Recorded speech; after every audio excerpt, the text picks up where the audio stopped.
तो हेलो दोस्तों, स्वागत है आप सभी का हमारी इस नई वीडियो में। तो सीएमए इंटर फाइनेंशियल अकाउंटिंग का एग्जाम हो गया है जी, एंड आई होप आपका एग्जाम अच्छा गया हो, क्योंकि कई बच्चों का पहला एक्सपीरियंस था भाई न्यूमेरिकल एग्जाम्स को करने में। पिछला पेपर तो आपका बिजनेस लॉज एंड एथिक्स का था, सारा ही आपका थ्योरी पार्ट था। तो इस बार आपको न्यूमेरिकल भी आए हैं, तो थोड़ा डिबेट डिफिकल्ट लगा होगा आपको, कुछ पेपर छूटा भी होगा, क्योंकि प्रेजेंटेशन करने में आपको पहली बार में पता नहीं लगता किसी भी प्रोफेशनल एग्जाम देने में। तो ओवरऑल ठीक था, मीडियम था, कोई बात नहीं। आपको अब इस पेपर को छोड़कर अगले पेपर पर ध्यान देना है।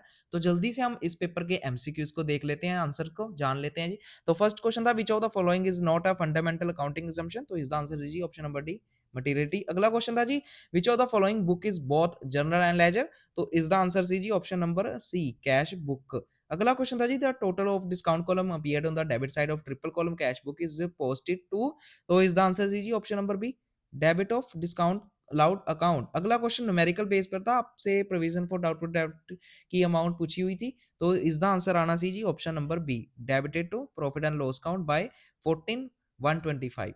अगला क्वेश्चन था जी, अगला भी न्यूमेरिकल बेस पर था।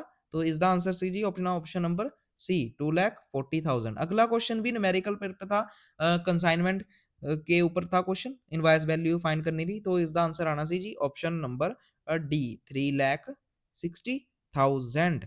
अगला क्वेश्चन था जी, क्लोजिंग स्टॉक, आपको क्लोजिंग स्टॉक की अमाउंट को फाइंड करना था, बैलेंस शीट में जो अपीयर करनी थी।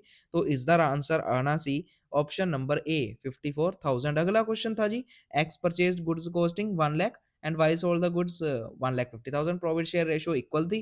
तो आपको फाइनल रेमिटेंस पता करना था कितना करेगा जी। तो अगर इसका क्वेश्चन आना सी ऑप्शन, इसका आंसर आना सी जी option number A, Y will remit 1,25,000 to X. अगला क्वेश्चन आपको profit, new profit share ratio find करनी थी, जो आनी थी option number D, 17 ratio 11 ratio 12।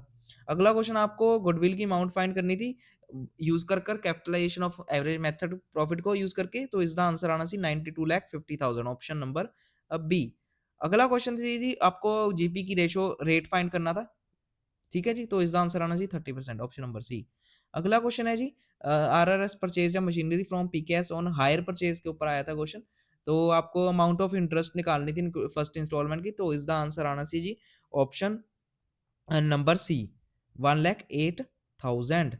अगला क्वेश्चन जी अपना, एज पर accounting standard one, where should company disclose its accounting policy. तो इसका आंसर आना सी जी option number C, option number D, in the notes to financial account.